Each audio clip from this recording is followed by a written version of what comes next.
So, good afternoon, everyone. Again, I just want to thank you for allowing me to be here. My English name is Alice Gus Nee Harry. I was born and raised in a village called Squamish. Squamish, for those of you that don't know, the village is one of our oldest villages. It is known to be over 12,000 years old. Squamish means shelter. And guess what's sheltering in front of us? Our chief. It's a beautiful day today, and I'd like to thank the Creator for this beautiful day. So I'm here to share a little piece of our Squamish language and our culture through this radical change in Squamish, British Columbia. But at first, I want to thank my late father, Ernie Harry, and my mother, Gwen Harry, for teaching me. They taught me language and culture. They taught me to respect all people, values, and beliefs. They taught me to build bridges knowingly that it is a two-way street and not a one-way street. And to respect Mother Earth and everything she provides us, like the water, the air, the trees, our four-legged brothers and sisters, our two-legged brothers and sisters, our swimmers, and our flyers. Our territory, we border our brothers and sisters from the north up in Whistler, is our Lillooet Nation. Down south, our border, Musqueam Nation, UBC area. The eastern is Tsawaysia, is known as Burrard Indian Band, by Deep Cove. And west is Sechelt Nation. My story that I want to share is to understand the past, know the present, and plan for the future. Understanding the past, I would like to paint you a picture. I just wanted to make sure to let you know that I'm sharing my view and no one else's. I'm not here to offend anyone, but just to share my stories from my heart, from our ancestors, our elders, our leaders, all the ways to our children not yet born. So European contact, understand the past. We had over 10,000 people living within our Squamish territory, like North Vancouver, West Vancouver, Vancouver, Upper Squamish Valley, Whistler, Howe Sound, Stanley Park, Falls Creek, Horseshoe Bay, Potlatch Creek. That's just to name a few. We are known as the cedar and the salmon people. We utilize cedar for the canoes, the longhouses, the welcome figures, our clothing, baskets, utensils, just to name a few. The welcome figure, I share the welcome figure is a form. And I share to the students that, you know what other word that reminds me of? Is that word aloha in Hawaii. It means two things. The same with the welcome figure. When they have the hands out, we are welcoming your people to our territory. And then when you leave, that also means thank you, come again. So longhouses, many families lived in one longhouse. But in our longhouses were places for potlatches. Examples, memorials, name givings, puberty rites. Longhouse is our sacred house that our oral tradition and traditional laws were passed down. Nothing was written down. European contact, 1763, a royal proclamation, King George III signed a document, which is a constitutional document under the Constitution of Canada. It sets out a relationship between First Nations and the European settlers. That process is what they call a treaty. That gives out certain terms. The basic aspect is consent. Squamish territory was given up for you people to live on with our consent. The Squamish people did not give their consent to occupy their territory. Squamish Nation did not sign a treaty. I bet you're wondering, it's 2013 and there's no treaty signing. As of today, while our leaders are still fighting for our Aboriginal rights and our title to our land. Late Chief Joe Mathias views, and he talks about the conspiracy of legislation, democracy denied for Native people. He talks about the historical streams of events, the federal government and the provincial government passing statutes and legislations from 1858 until today. During the 1800s, during Confederation, the Europeans had to occupy the land of BC. The Europeans stated, we have First Nations here, but we have to settle it. How do we do it? How do we settle and occupy a territory? They passed a law, the right of preemption. The law gave the right of any British subject 18 years of age and over to claim 320 years of land, unreserved, unsurveyed Crown land. The law went further, that any person can claim these 320 acres of land except the Aboriginal people of this continent. My ancestors were denied the right to claim 320 acres of land under the Constitution, or the Canadian legal system denied the native rights, the legal right to their land. We were not put outside the process, or we were put outside the process and the growth of this country. Between 1860 and 1927, various Aboriginal land claims formed by First Nations people were pressuring the government to say, what about our territory? What about our land? 1927, the government passed another law. They said they have to stop these First Nations. They could not answer their questions. They were embarrassed. So they passed another law. There was a strict prohibition for any First Nation person to hire a lawyer to prosecute land claims.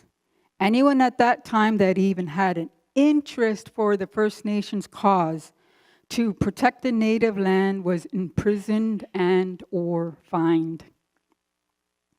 So let's all talk about education. It's clearly stated that the First Nations had attended residential schools. The First Nations people were denied the right to attend a public school. If a child did not attend residential school, then that child was deemed as a juvenile delinquent under the Criminal Code of Canada, and or the parents were sent to jail if their kids did not go to school. The government tried to take the Indian out of us. They punished us if we spoke our own mother tongue. They couldn't even see their own brothers and sisters, as they had a boys section and a girls section. They were taken as young as 5 years old, and they finished when they were in grade 8. They could not go any higher than grade 8. They could not graduate grade 12. They could not go to post-secondary. If they did, they would be punished. Both of my parents and my grandparents went to residential school. My oldest brother was one of the first ones that went to the public school in my family in the 1950s. And due to racism, he had to fight his way all the ways to grade 12 to protect himself. The government passed another law prohibiting First Nations to stage and organize a potlatch in a longhouse. The potlatch law, the potlatch is a strong socio-political and economic institution. It became a criminal act under the Criminal Code of Canada. A person was subject to 6 months imprisonment if he or she was caught, and they were given a fine, even just let alone talking about it. This law struck at the cultural activity of the Squamish people. In 1951, our right to have the political say in Victoria and Ottawa was denied to the Native people all across Canada. It was only during the Diefenbaker administration is when the First Nations people had the right to vote in a federal and provincial election. So now you can see the picture. The picture shows that the First Nations were put outside the growth of this country. And how does a government best destroy a people and a nation? They destroy their cultural institution, take their right away to educate their child, and they take their rights to their political rights, and they attack their land, and they take away their land. Then BC and Squamish blossomed. Where were the Squamish people? We were protecting our Aboriginal rights and our jurisdictions to our land. We were prevented from doing anything. We couldn't even spend or manage our own money. We were under the regulation of the Indian agent under the Indian Act. Our ancestors did this for decades. In 1923, the federal government says, okay, we want you 16 families to amalgamate. You guys are going to be now called the Squamish Indian Band, whereas now we call ourselves the Squamish Nation. But 16 families is from the villages from North Vancouver and North Vancouver and Squamish. We amalgamated to make that possible. 2 families did not, and that was the George family and the Thomas family. They started their own band, and that was called Tsawaysia, which you know as Burrard Indian Band. Our land is our culture, and our culture is our land. We were here in the past, we are here in the present, and we will be here in the future. We were born here, we will die here. This is our territory, and this is our land. Our land provided us our save-on foods. It provided us all the pharmacy with all the medicines out there. So know the present. We, the people of the Squamish, will continue and educate our children who are proud to be Squamish people. I myself now understand what my parents went through when they went through residential school, which I didn't know when I was a child. I'm continuing to share our language and our culture to my children and our community. I am learning ways of the ancestors, the things like fishing, canoeing. We are on seagoing 50-foot canoes. We're going on our journeys. Next year is our 21st anniversary, and we're going back up to Bella Bella. Our drumming and our singing, our storytelling, our history, our making drums, our wool weaving, our cedar bark, our legends, learning our language, that's just to name a few. As for myself, I and our education team, we implemented a lot of language and culture in the school district in the 1990s. We worked with the municipal and we worked with BC Hydro, and I forgot to look at my pictures. Just kidding. We have our 6th annual Christmas dinner for the homeless and the single parents at Totem Hall, and it is open up to the whole community. It's not just Squamish Nation, it's not just First Nations, but it's open to the whole community.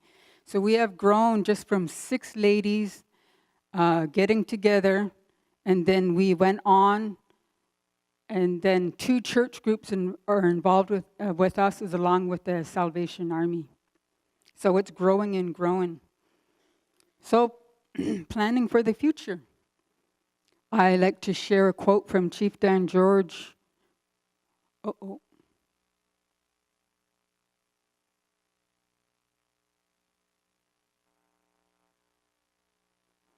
A quote from Chief Dan George. He said in front of 40,000 people at the Empire Stadium. Does anyone remember the Empire Stadium? Okay. Empire Stadium at the Canada Centennial Celebration. Oh, Canada, how can I celebrate you this century, this 100 years? Shall I thank you for the loss of my pride? Should I thank you for the loss of our authority? even amongst our own people. No, I must forget what is past and gone.